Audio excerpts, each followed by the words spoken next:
Guys, the channel commenter, it works exactly the same as what the other commenter does as far as, you know, the editor and things like that. It's almost identical, and it gives us another opportunity for us to be able to emphasize things that we want to emphasize, especially about the channel and what you're doing with it and what your subject is. You've got an opportunity here to use up a whole bunch of related terms and LSI keywords and stuff like that, so that you can start just building relevancy as well as you know, giving good information and stuff away as well. So it's got some SEO purposes if we want to use it that way too. Okay. What will happen here is it will work with your profiles. Okay, so you need to select which profiles when you're actually going to start posting and stuff like that. Okay. You can see here I haven't got any assigned IPs for these 4 channels that I'm using here, and these are channels that are all linked to my home IP address. That's just the way YouTube seems to be going. But you know, at the end of the day, it's there's nothing wrong with having loads of YouTube channels. You're allowed to have a YouTube channel for every single Gmail that you've got. Okay. The only problem that we could come across is when we start to build the channel networks and start interacting between the channels. It might appear to be, how could I put it, a little bit grey hat, for want of a better term, because I don't really see it as a spamming tool. It's not designed like that, and if you're using it for your own channels, it's not really spamming. But yeah, you are working the system a little bit. You're manipulating the system, which is kind of what we SEO guys tend to do from time to time. And but there's nothing wrong with you know, just using 5, 6, 7, 8 with your home IP. But the whole point of doing this with the profiles is to get some proxies in here and set your profiles up with an assigned IP, but never run this checker again once you've got an assigned IP, otherwise it will change the IP address. Alright, anyway, so we got a comments editor here. You can see I've started to put some bits and pieces together in here, just for the purpose of doing this video. So you can say things like, hey, great channel, thanks for the free training. If I wanted to make that even better, if you want to do any editing for any of those comments, right click, click edit, so I can put in here things like YouTube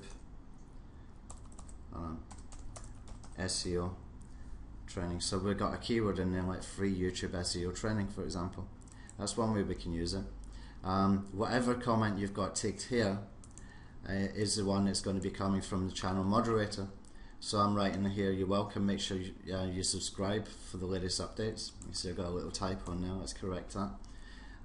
So I've got a call to action, so I'm using it for call to action. I'm getting some keywords in there. So you've got to do a little bit of both, you know. When we're optimizing, when we're thinking SEO stuff, it's not always you know, a great idea to do things like the keyword stuffing and stuff that we used to do a lot of, because it wasn't making a lot of sense, a lot of that content anyway. You know, sure, it was ranking and stuff like that, but at the end of the day, there's a whole ton of people out there who knew how to get onto page 1 of Google, but they were never making any money because the conversions were crap. And the reason the conversions were crap is just because it was nonsensical, the content that they had there. So we've got to find that balance. Alright, and when we're thinking SEO, when we're thinking optimization, you've got to be thinking about the user experience as well. You've got to be thinking, you know, how am I going to get this person to take an action I want them to take? What is the purpose of you doing this in the first place anyway? Is it to build subscribers? Is it to send to CPA offers or affiliate links or whatever? Have your goal in mind and try and build that into your commenting, try and build that into your video content, try and build that into your calls to actions at the end of videos and stuff like that as well. And we'll be covering a lot of that in a lot of detail when we do the Mastermind webinar series. So I just wanted to cover that anyway, but you know, it's just a very, very simple system. Nothing about this software is difficult to use, and you can see that we've got you know, the ability to do some really quick, cool things with this. And I'm just going to add one more because I've got 4. If I go into the profiles, if I use this one, I've got 4 profiles here. Now I know that one of these is not working, although it always says it is working. I probably need to log in manually and just assign it to my Time mobile telephone or something and pull it back that way.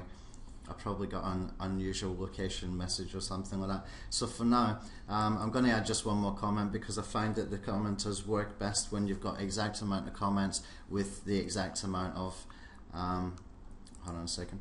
When we've got the exact amount of comments to profiles, but if you're going to comment as a moderator, you've got to add one more comment as well. Okay, so even though I know that one of these is not going to be used because that one of these accounts is actually not working, this one here, then you know, I'm just going to put anything in there, but I want to use the opportunity when I can to emphasize stuff that I want other people who visit the channel to learn about the channel, so that we can get them to take a call to action as well.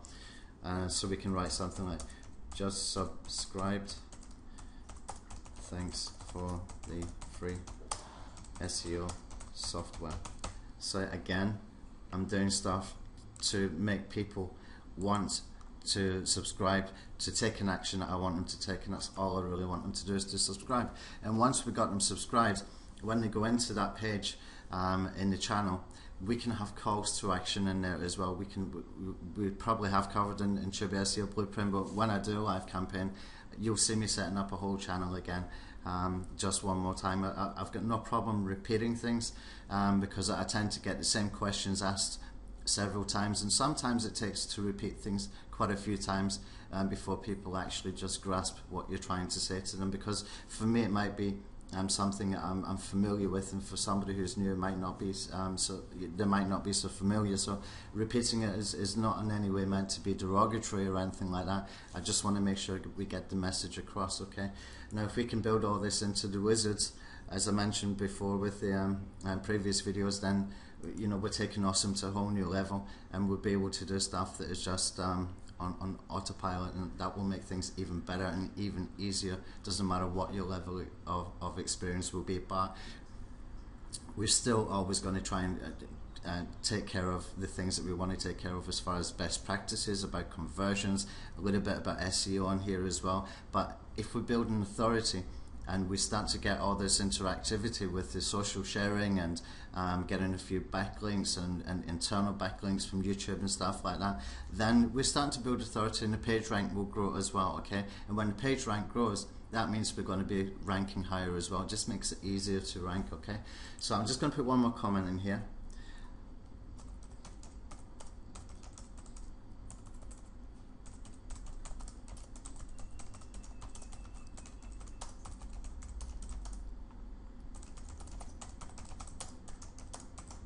Something like that. Try and make it look natural as well. Okay, so I'm just putting this just like a personal comment. Great training as mentioned before. Thanks and have a great new year.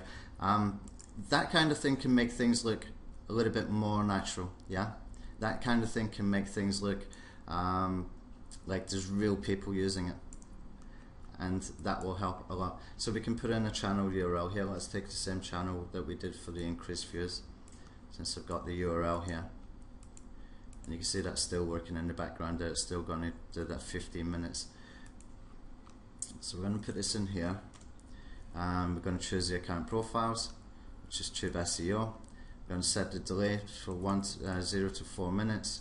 And I'm going to start posting and just let that go away. So it's waiting for 66 seconds. It's going to work exactly like we showed in the video for the commenter. And you can see it's very, very easy to use, but you can see the opportunities that we're giving you here with the way that we have set this up. And if you look at the way we set this up for the channel comments, for the commenter here, take advantage, guys. Just think about what you want your message to be and to get that message across. And the same when you get into the channel views and stuff, you've got some great opportunities here the way we set this up for you. Just make sure your videos are not too long so that you can get a lot of views for your feature video. Have it on autoplay as well, which is pretty cool, and that will increase your views. And this is all working behind proxies as well. You don't need your own private proxies for these, so that will help you quite a lot. And you know, if you're going to build this up into like 50 accounts or something, try and spread them over several profiles so that you can do batches at a time. And you might even want to change them around different profiles from time to time. You can do that. You can easily do that. Just change, you know, take an account from one profile and stick it in another, or something like that now and again. So that's it for this video, and that's it, the two new plugins: the channel commenter, the channel viewer being done.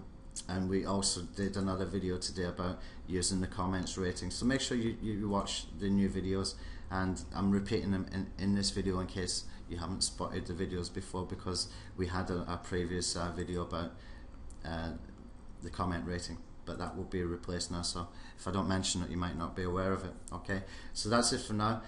We've got a new version of the TTS Video Creator 2, and I'm going to do a video about that and how that works. We've got some bugs fixed that was in there. It is working better, and you know, we can use that for a lot of different things. If you wanted to, you know, take previous blog posts that you've done and turn them into a video, you can do that. I want to try and find a better source for the actual voices. I found one that I would love to use, but I'm not sure that we can integrate it because it's more of a web-based application.